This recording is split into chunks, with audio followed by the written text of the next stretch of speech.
Since my sobriety, my friends who weren't sober at the time were supportive of me and gave me opportunities. Welcome to the podcast, Appetite for Distortion. My name is Brando. Episode number, well, I'm not really sure. It's going to be episode 530 something, probably, maybe episode 540 something. I don't know, because we're taping this in advance, aren't we, Mr. Del James? Because you're a few days away from going on tour with Guns N' Roses. But so thanks for spending some time with me. No, thank you for having me. Yeah, I'm here promoting my comic book, Consensual Violence, a week before Guns N' Roses leave for the South America tour. Today would be Monday. Yesterday, we watched the Giants lose to Kansas City. And Sunday is my fly day. So yeah, shit's happening. It's happening fast. Oh, it's probably the theme of your life, just but you seem to love it. You know, if you follow and just on social media, I mean, you love your lifestyle, visiting all these places and the hectic, if you want to call it hectic. It's not. I'm very fortunate. It's never lost upon me that I'm blessed with a magnificent opportunity and have been for most of my adult life. But love is something that when I was a much younger man would be true. Okay. When we Okay. were young berserker Vikings and every day was a new adventure and there was no pain from hangovers, there was no pain from waking up. It was a different time. Now, older, wiser, sober, Mm. it's a job. It's a fucking fantastic job. I don't want to downplay that at all, but it's a job, and within all jobs, there's responsibility, there's obligations, there's commitments. And sometimes when you're on the road for months at a time or weeks at a time, it becomes tiresome. It becomes trying. We did 3 months this summer, and towards the end of it, I was ready to go home. Whereas when I was a young man, 3 months is just the warm up. That's that pregame, son. Let's go. I know. You'll laugh at, but I just celebrated my 42nd birthday and I'm feeling it. Everything you're feeling, and I know you have a few more grays than I do, so you Oh may my be God. laughing at me, but no, I feel it in a much lesser extent, perhaps, but I feel it, what you're saying. I was fine until I hit 60. Mm. I'm sorry for all these fucking dings going off, but I don't know I how to. don't even hear them, to be honest. Okay, cool. Well, I always have dings going off in my head, so they're competing. Uh, but good for you. But up, good. up Go ahead. until I hit 60, I was Hmm. fine. I could be in a car crash and I would walk away from it. Nothing, I was indestructible. Once I hit 60 and I'm 61 now, I have all the old man ailments. I have all the aches and pains and sciaticas and eye floaters and muscle aches that I can't explain. I've gone to something called a rheumatologist. What the fuck is a rheumatologist? And why can't he tell me why I ache? Oh no. Well, I'm sorry to hear all that, and it gives me a little bit more fear to look into the future. But you know what? No, we're here talking about good things. Yeah, we could talk about all the aches and pains. Well, we are going to be, but it's going to be consensual. See what I did there? You see what I That did there? was Well, very good. Well uh, played. Well that's played. my 24 years in radio. I like to pretend sometimes I'm professional. But before, because you mentioned I have to do it before we get into the consensual violence, and of course talk some more GNR stuff. Uh, with the Giants, I thought this would be fun because as we're recording this in advance, what's their record by the time this episode comes out? The You Giants will think? be lucky if they win two games, and New Orleans is one of them. Okay. The Giants will be lucky to come close to having a 500 season this year. And it's a rebuild, and there's good pieces in place, but it's not all there. And last night, when there was a couple hope spots for the Giants, you just knew that they weren't going to pull it off or somehow win. The Dallas loss, that was fucking brutal. That was just insanity, Yeah. you know? Russell Wilson throws for 450 yards and he still finds a way to fucking lose the game, you know? So it'll be fun to flash forward a month and see what we have to complain about then. But we still, as The fans, Giants might beat Denver, and that would be wonderful because me and Dizzy Reed have this Giants versus Denver thing going. nice. And my fantasy team, November Pain, is is currently 2-1. Defending champions, November Pain. We'll get into the more of that later. So I guess, well, speaking of pain, consensual violence, please tell me about this. Thank you for sending me the so I was able to read it. I read it Oh, twice. what'd you So think? What'd you think? it was like it was fun. It was just a fun read. I wasn't sure what to expect at first, given somebody who follows you on social media and who has, because you're so kind to respond and you give horror reviews. I'm like, Dell really loves the most brutal of the horror like me. How brutal is this going to be? It's brutal, but not where I think it's going to turn people away. So Yeah. I'm waiting. So it gets right into it too. So I'm waiting for kind of a slow build. You get right into it, then the story. So I love that between Kristen and Luna. So can you kind of just tell how this whole story came about? Because it's not just a wrestling graphic novel. It is a uh, luchador centric rape revenge graphic novel. So get it right. Yeah, so how do I tell this story properly? Um, I was watching an El Santo and Blue Demon movie. Okay. Santo made a whole bunch of films. Blue Demon made a whole bunch of films, and they do them in their lucha masks. They're Batman and Robin, but they're luchadors fighting vampires, fighting Aztec mummies, fighting villains of all sorts. And there was just something so wonderfully ginchy, ironic about these muscular wrestlers wearing capes and shiny masks, driving convertible cars, just like, hey, I'm Blue Demon, nothing to see here. I guess normal. And I had this kernel of an idea like, how do you do that realistically? How do you make these superheroes without superpowers, but with wrestling masks and such? Because the mask,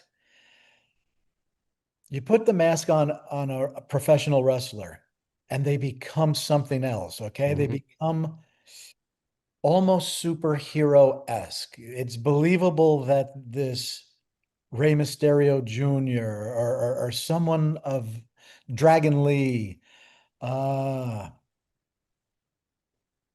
these guys can pull off superhuman feats. So how do you put masks on two real characters and then put them in a life and death situation? So that's the that's the rough beginnings to how consensual violence started. Then I wrote it as a movie script. I Mm-hmm. wrote it in movie script form.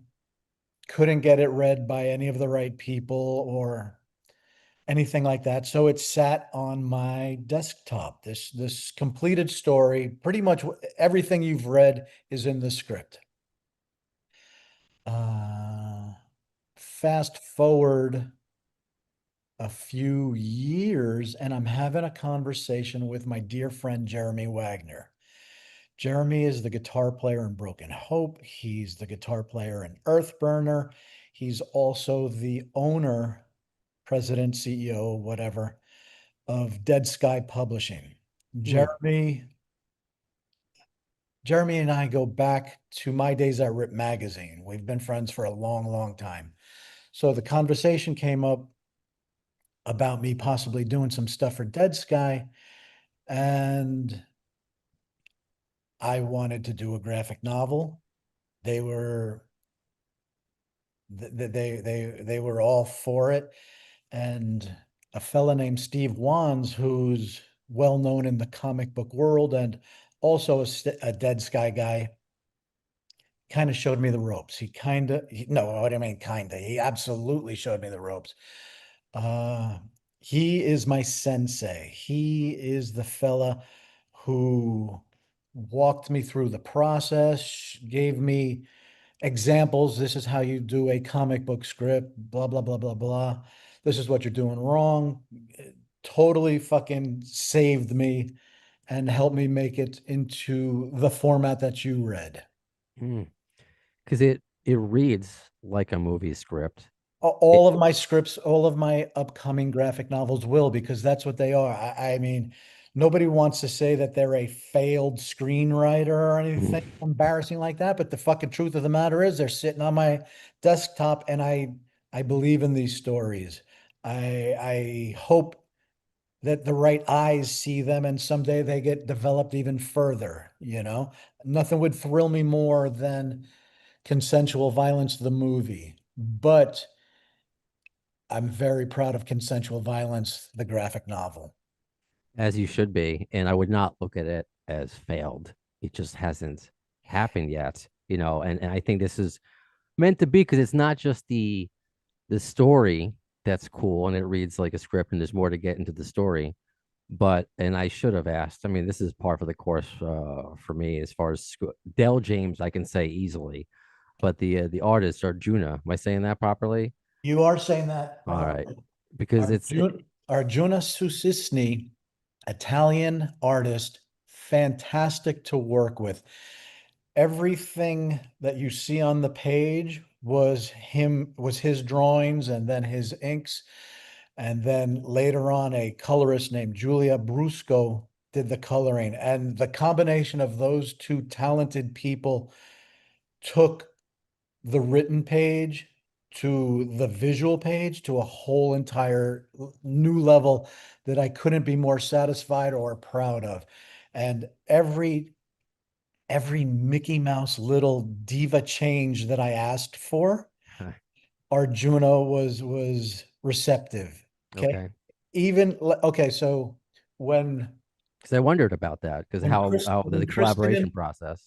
When Kristen and Luna go to the wrestling kiosk, the masks that the vendor is selling are actual masks. They're like Love Machine's mask and Blue Demon's mask.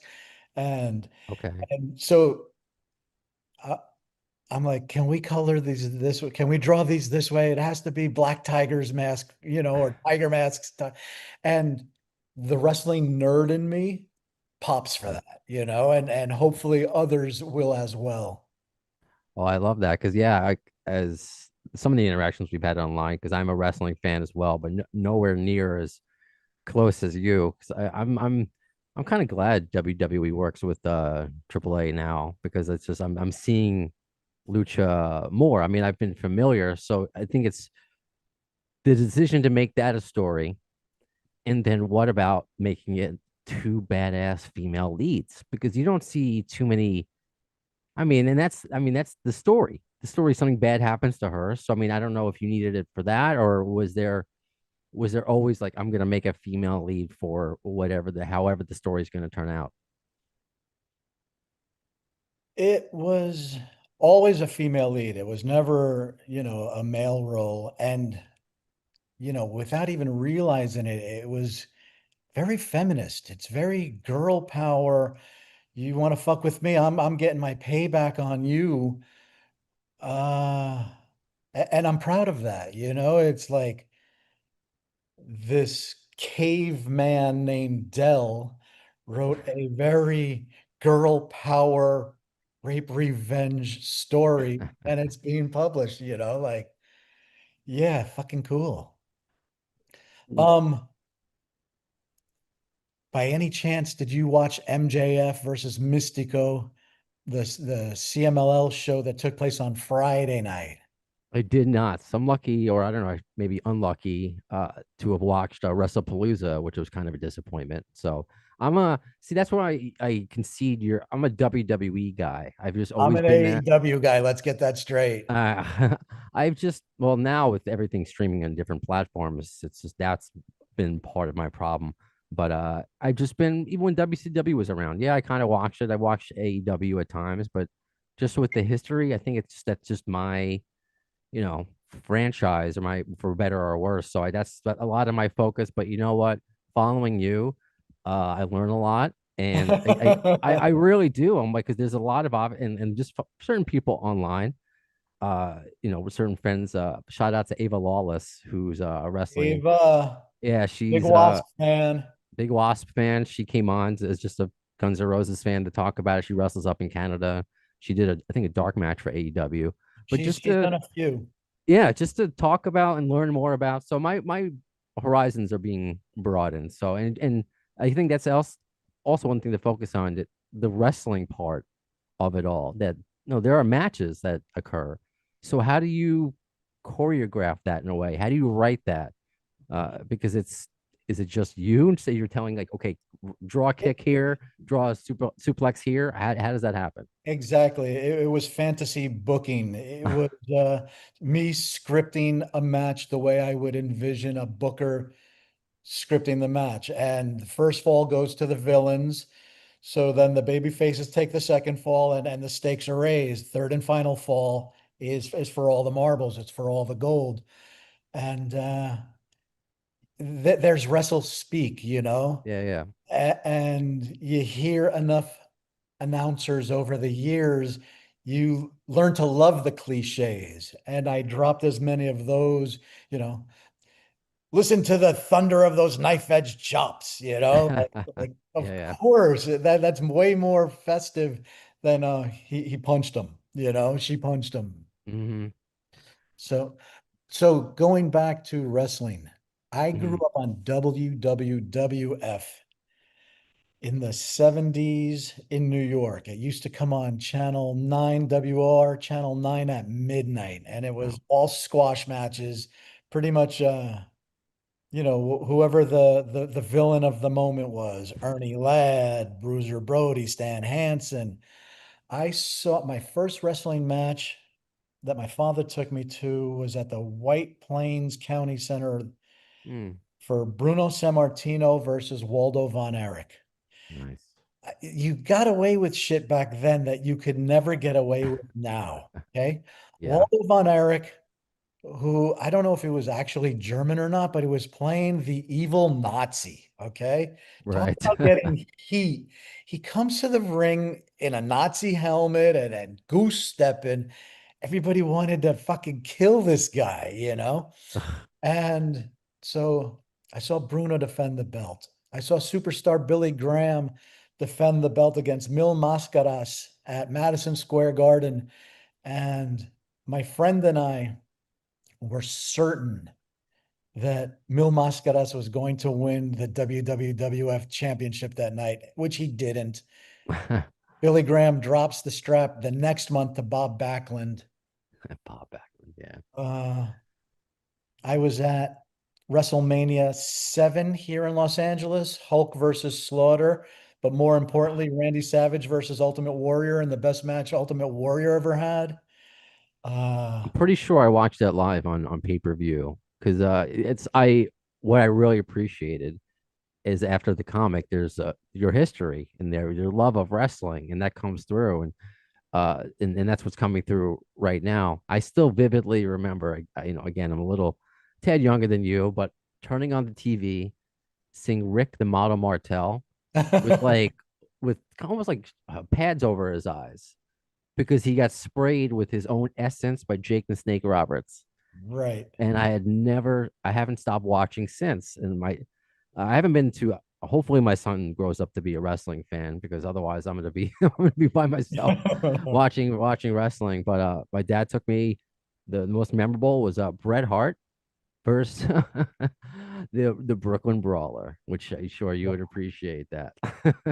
He I rooted because took he's my from Brooklyn, my dad, so he was rooting for Brooklyn Brawler while I was rooting for my guy Brett.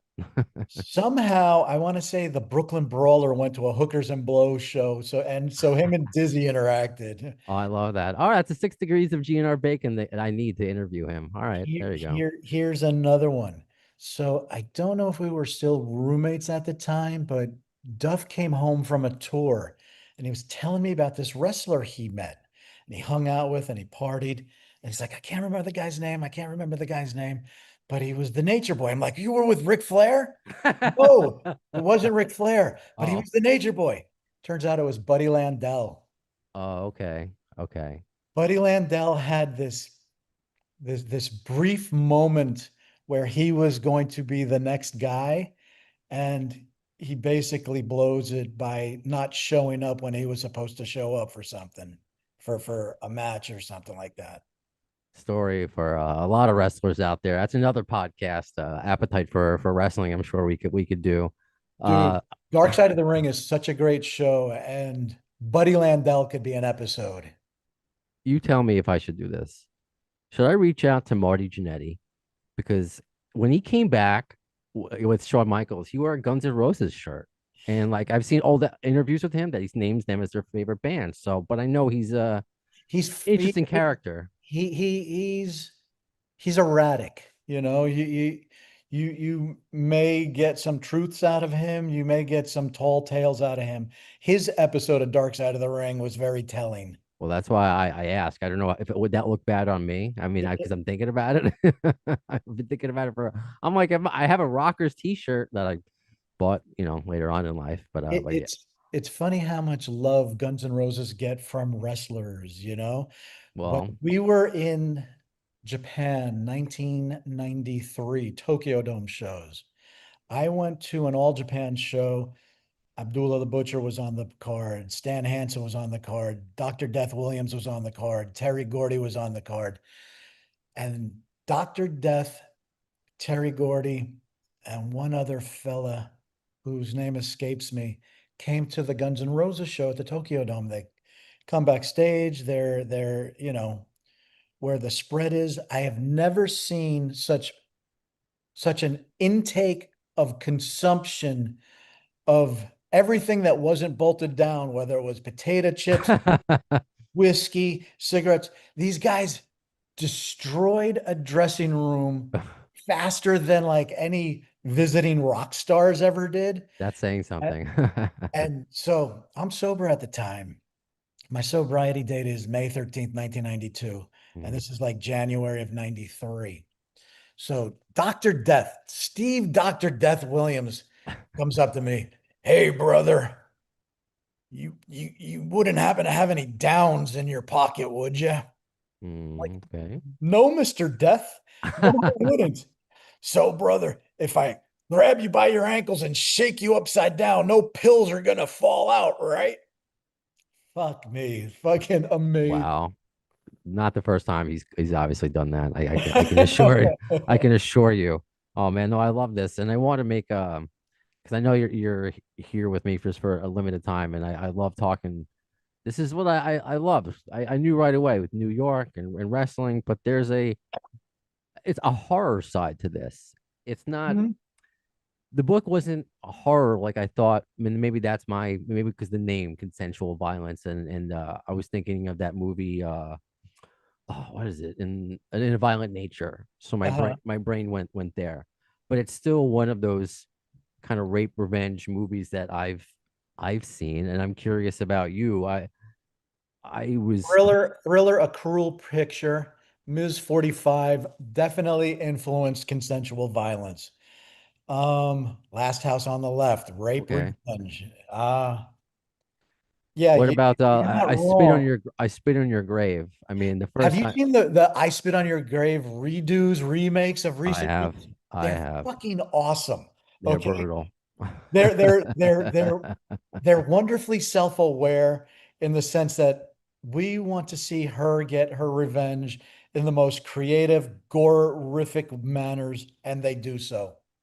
And that's the big payoff, and that's what I went with in that mindset. How graphic were certain things going to be? Because a lot of those movies are very hard to get, aside from the obvious gore, or for some people, just the beginning. Call me crazy. I don't like watching a woman suffer so much. I mean, I know it's fake, but there's always that payoff in those movies, especially was I Saw the Devil. I don't know if you want to call it that, but those kind of like, I knew you would know those are fantastic movies. Uh, but there's that payoff. This you didn't see really. You know what happened, and it moved on. And I just thought that, like, you know what? That's awesome. Like I'm sorry if it's a spoiler, but I just don't want people to they see rape revenge. Am I gonna see this? in today's world, but you don't. And I think everything else, the fight scenes, everything was it was consensual violence. I wasn't violated with anything. I'm like everything was like Thank you. I liked it. But what excited me It's more, I'm hoping more for more for more episodes or more episodes, more novels. What would you there will call be more graphic novels, absolutely. We're currently working on my second graphic novel, which is called No Saints in Myanmar.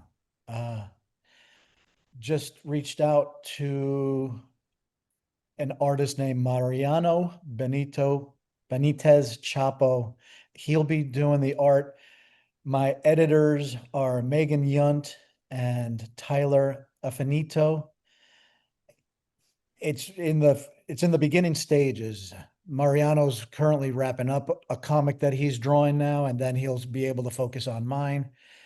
And I didn't want to come out of the box with horror. I didn't want to do my it? most horrific from the jump. So consensual violence is a pretty palatable action story. Yeah, yeah. It's rape revenge, and the second you see the word rape, everybody cringes. I fucking get it, you know. But and consensual violence is kind of a cringy title too. I If like it. people, I'm like it sounds like a I band I may listen to, you know. it, right on. But I can understand why somebody just sees those words and turns away. Uh, the logic for me, and Jeremy and Steve agreed, let's dip our toes first. Let's establish a enjoyable, hopefully, graphic novel, then follow it up with another more action, less horror. It's gonna have violence, of course, because it's me, but and then slowly segue into the horror. The horror script that I'm sitting on is called The Electric Circus, and yes, it's a Wasp reference. Mm, And the basic gist of that tale is I was watching the Texas Chainsaw Massacre in 4K. I got it before it was available in the States. I picked up a copy in Germany and saw it. I mean, I've seen TCM who knows how many times, but this was like seeing it for the first time because it was so clear and crisp, and it was a revelation. And the thing that struck me about the Texas Chainsaw Massacre is there's this element of believability because in the mid 70s, there was the gas crisis. So you could run out of gasoline, not be able to buy it, and wind up at the wrong fucking house. Okay. So my brain is like, how do I adapt that into modern times? We are all reliant on these pieces of shit. yeah, the cell Your phones. Yeah, GPS goes out, you are lost and may knock on the wrong door. yeah, yeah. So essentially, someone knocks on the wrong door and they don't wind up at the friendly neighbor's house or the inbred mutant family's house. They wind up at where they're filming a red room, where they're filming snuff films for the dark web. Oh, that sounds That's upsetting. horror. That's Yeah, legit horror. The earlier stuff, action, and then segue to that. And yeah, I even offended myself sometimes with that one. So yeah. That's when you know it's good, right? that is No, I love that, and I respect the thought process. Like I get that because not everyone is like us, and I had a phase before I started this podcast just to kind of fill my time because I was going. I don't know why I thought I would help my. Maybe it did help my depression, which with watching the most depraved horror movies I could find. I would just go on like lists I can find, like the scariest horror movies, things that were banned, and just going up and down. And so I'm like desensitized and always trying to find new things and knowing you're on the cutting edge or you'll give like a good review of something that I was looking forward to. So it just makes me excited. And again, I hadn't planned on reading it a second time. Like, oh, I read it. I really liked it. I'm like sweet. this, Thank you. and then today I was like, I want to read it again before. It's easy read, fun read. It is fun. If you like action films, if you like, you know, good versus evil, it's there, and that again goes into the thought process of why this one first, you know? It's an introduction, and hopefully people will dig it enough to give me a shot with the second book. And the second book leads to a third book, so on and so forth. And before I forget, I just want to mention because I said Arjuna before, the illustrator. I don't know why it reminded me of Spawn because I used to collect comics back in the day, and I had done a rewatch of the '97 HBO series like a year or so ago, and I don't know, something with the tone and his edges, and it just the illustrations more than your story and knowing it's Del James brought me in. So I think that's probably why I wanted to read it a second time because I'm like I'm focusing on the story, going to the next panel to see what's next. But wait, I'm missing to see all the little things like you mentioned before, the masks. So now I'm gonna have to go back a third time and check out the masks. There's a dog wandering in the hallway of a lucha arena. Of course, there's a dog wandering in the hallway, you Of know? course. Was the Libertad name any Velvet Revolver reference or just Not at all. okay? It was That's for my brain. it was just wrestling names. Sure. Uh, Mercedes and Libertad. Yeah, of course. I'm Spanish. My mom was from Barcelona. My father's Cuban. So, there's a lot of Latino flavor in consensual violence, and that's done on purpose. The Spanglish that is spoken, that may be challenging to some readers. Too bad. Mala It did. suerte. It didn't affect me. I I had to go after school for like a high school Spanish. I couldn't do it. I tried. I switched to French in college, and I couldn't do that either. I can barely speak English, so I mean, so but it didn't deter me at all. It wasn't like in today's world we're so spoiled by subtitles. I'm like, I Hmm. get the gist. I know what they're saying to each other. So no, it was cool, and it made you feel like you were in El Paso or you were in Mexico. It made you feel like you were there. So awesome. I speak fluent Spanish, and in eighth grade, failed Spanish class because I just I couldn't do it. I couldn't wrap my head around what the teacher was teaching, and I'm like, why do I need to learn this when I already know this? So yeah, I failed Spanish. Okay, well, you made me feel a little bit better. But I also, another former guest, Carla Harvey, was on the podcast recently. Whose band I saw last night, and they were fucking awesome. But The Violent Hour are so fucking kick-ass that if you take nothing away from this podcast, get on board with the Violent Hour. It's killer. it really is. I'm really it's so cool to see what she's doing. She is her what she's always wanted, like an all-female, just awesome rock band. So just congratulations to her. But she told us a really fun story because she was at Ozzy's, final show there in support of Charlie. And she said how because you were her and Charlie and you and your wife, and you guys went away and you bonded, so you were close.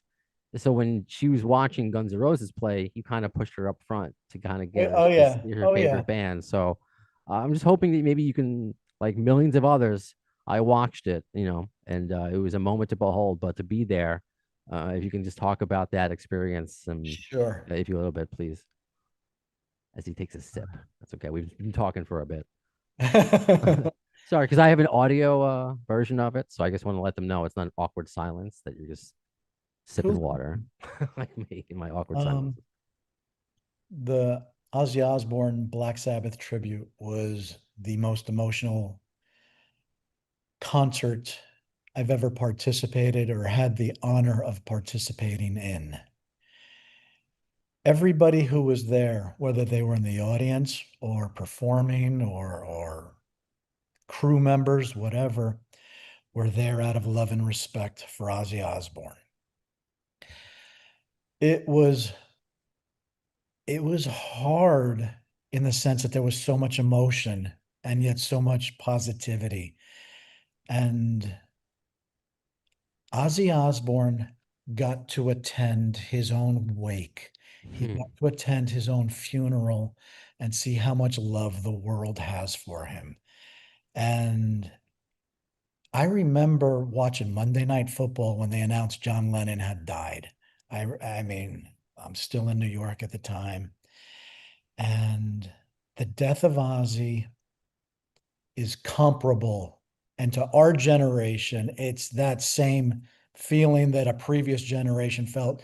John Lennon's death, Elvis Presley's death. I mean, this is the music that helps shape you. Black Sabbath are the soundtrack to my teenage delinquency. And I say that with love. I say that with reverence. So Guns N' Roses were on tour when the Sabbath Ozzy tribute was going down. It was on a Saturday. On Friday, we did a show in Stockholm, Sweden. And from there, a handful of us, because we couldn't take everybody, couldn't take the full crew or any stuff like that, playing, went to the charters, took the planes, got to Birmingham, 5 a.m., something like that. There was a sound check early in the morning, like 9 or 10. And then, you knew your time slot and it was go time. It was, again, I can't emphasize enough how important Black Sabbath are to everybody who performed on that stage. Not just Guns N' Roses, but everybody from the show opener to the closer. Uh chit-chatting with Zach Wild, and he's emotional. Chit-chatting with Mike Inez, and we're both trying not to cry. The tears are welling, and it was purely love and respect, you know. So the show ends, and I flew with Axel. There were different travel plans for different people, so I was part of Axel's entourage. And we get to the plane, and my friend who's always been honest with me, always been, a righteous motherfucker for since 1985. He literally collapses into his chair on the plane and goes, "The tour's over, right?" And I knew exactly what he meant, because after such an emotional, important show, doing Finland in another day or any other show, you just want 15 rounds with Muhammad Ali. Right, right, right. I know. There was no, you've already achieved the highest of highs, the most emotional and emotionally draining and important gig. So I feel like I'm rambling. I'm eating up every word. Enjoy it. You mentioned some people that you had met, and the pictures that came out afterwards, the ones of Axel meeting Ozzy. Surprisingly, I think for us fans for the first time. Were you there? Have you met Ozzy before this? Who would have thought? I just never would have thought like those guys would have crossed paths at some point in their careers. But no, thankfully they did before Ozzy passed. And yeah, no, that they got to have their moment, and that was beautiful. Uh, Slash and Duff obviously knew him prior, Hmm. but there was all kinds of reunions. There was all kinds of, I haven't seen you in a long time. I got to spend a few minutes with Kerry King, who I just love and respect. And the Kerry King solo record is so slamming. Yeah, I mean, that's that's just turbocharged fucking crush your skull heavy metal. I got to see Kerry King play at the Henry Fonda Theater about half a year ago, and it was devastating. It was friggin' devastating. So you bump into people. I saw Stefan Chirazi. I saw, this one, that one, friends, and it was a beautiful scene, but it had this shadow of sadness, because you knew why you were there. You knew that this hero, this rock and roll outlaw hero who is suffering from Parkinson's, is going on stage for the last time, and who knows if he can even fucking make it onto the stage. And true champion that he was, there were rumors prior to the gig. Ozzy's going to do two Ozzy songs and two Black Sabbath songs. Nah, motherfucker rose to the occasion and just did his thing, exceeded all expectations, and went out on top. So nothing but respect. You really did, and you weren't the only one crying. I just didn't expect it. I didn't know what to expect, but especially I said it to Carlo when singing "Mama, I'm Coming Home" and he's choking up, and I'm like, Jerry Seinfeld. What is this salty discharge? Like, like, why am I like getting really upset? But you understand it now, especially that he passed away, and you appreciate those moments, you appreciate those tears, and that's why I want to appreciate our rock and roll heroes while they are here. So, with that said, this is you're about to again leave on tour with Guns N' Roses for their 40th anniversary.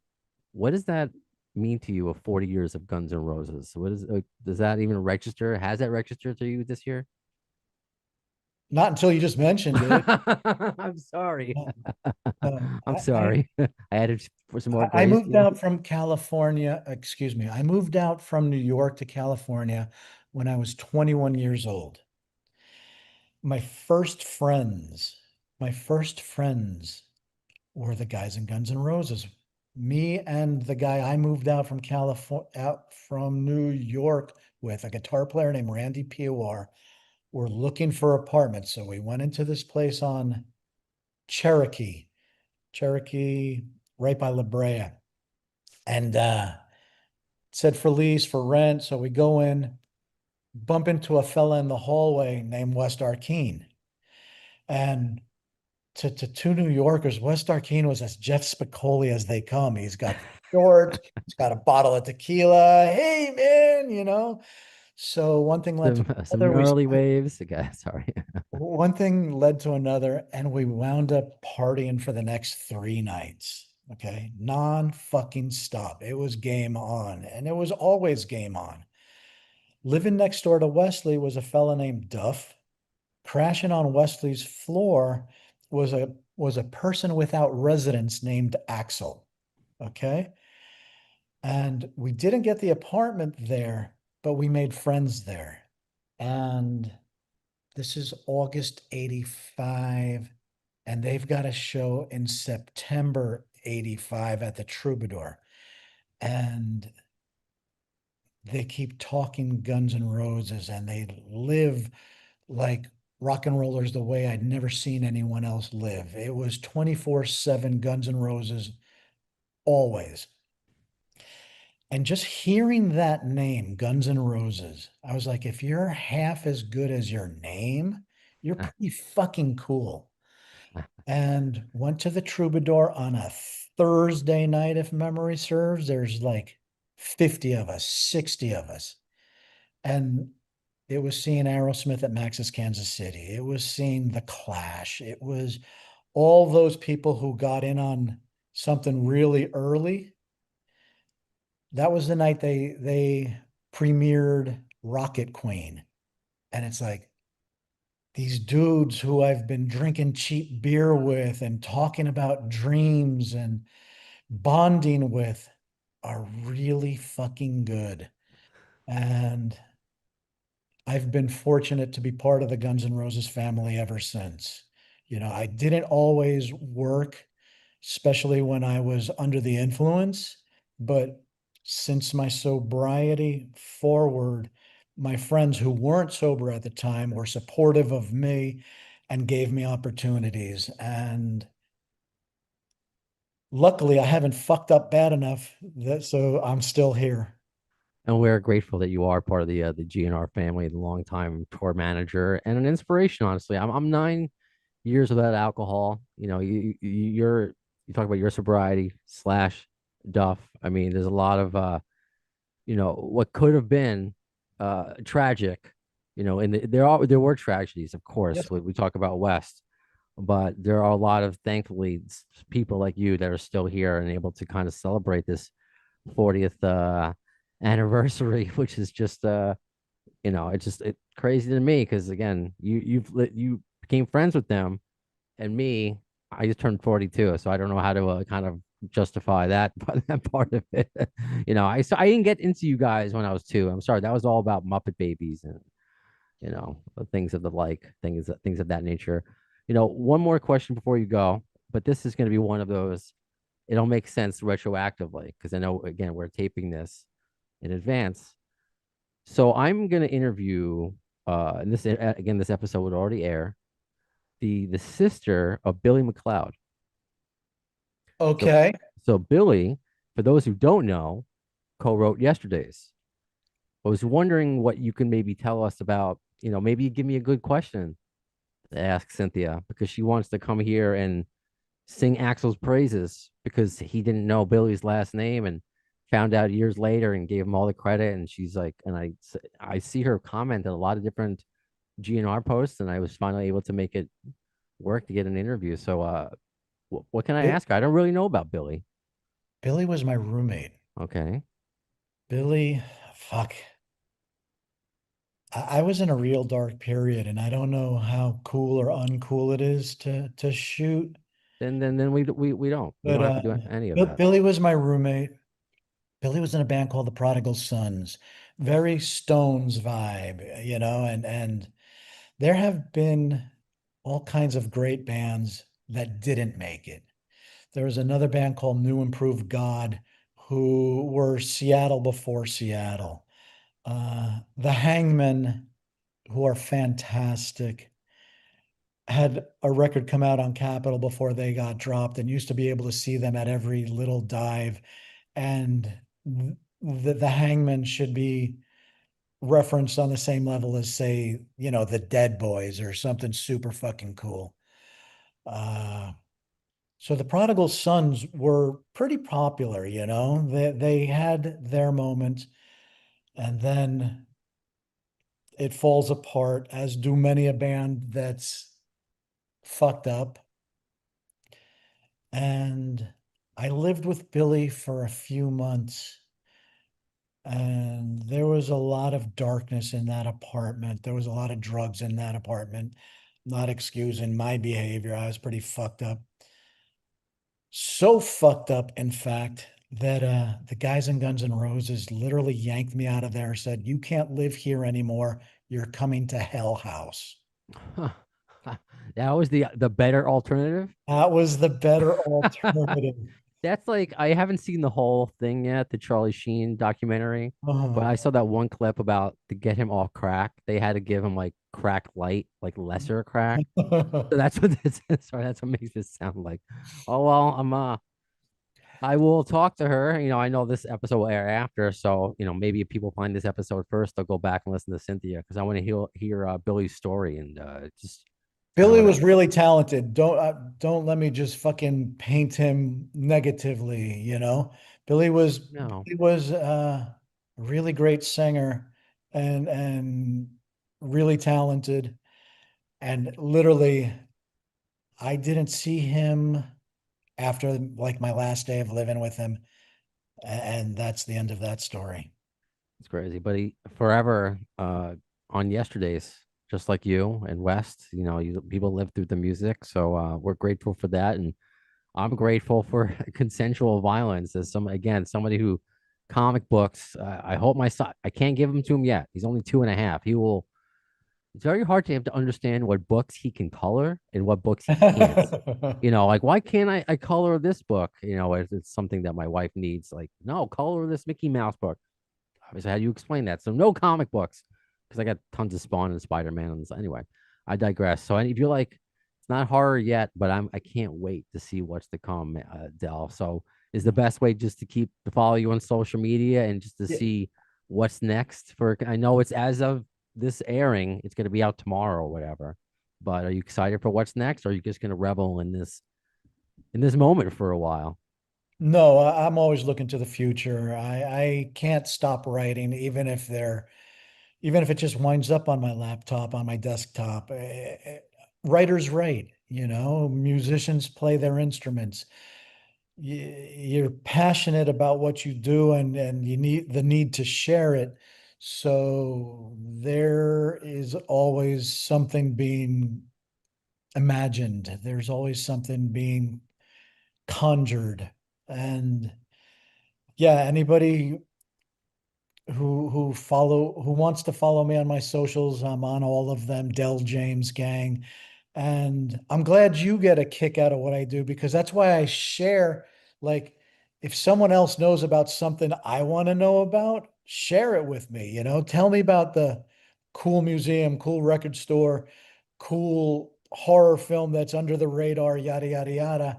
And in turn, I pay it back. I return it, not so much as a look at me flex, but check out this fucking cool shit. And if you can read it, watch it, visit it, here's the address. It is cool shit. You may get a kick out of. I was reading some of it during the EO Sky Stephanie Valcour. How do I say her last name? Valcour match. Parkour. Valcour. And so I kind of just got the feeling of female wrestling while I'm reading it. So I kind of just had, I don't know, I really got immersed into it. So I look forward to what's next. Congrats on the books. What's to come. Congrats on 40 years with Guns N' Roses. My God, You stay figure safe. I'd learned my lesson by now, right? Stay safe on tour, please. And I hope you come to North America, because I don't know if my look, some people may judge me. I want to take my 2.5, maybe if his next 3-year old to a GNR show. He's got headphones. I need to experience that with him. That's the thing I'm really looking forward to, Uh, sharing wrestling with him and my favorite band with him. So as soon as I can do either, it's gonna happen. that's a beautiful sentiment. And I'm going to be a grandfather in October. So I have Mazel tov. similar, thank you, thank you. So I have similar desires, and I can't wait to buy the kid his first Batman costume, or give him my Batman collection and things like that. Right on. I think we're investing in his first Ninja Turtles costume this year. So All, that's that. all kids must be Ninja Turtles at some point. Oh yeah, I've yet to stop being a Ninja Turtle. So Dell, thank you so much for your time, and I hope we get to do this again. Thank you. I appreciate you.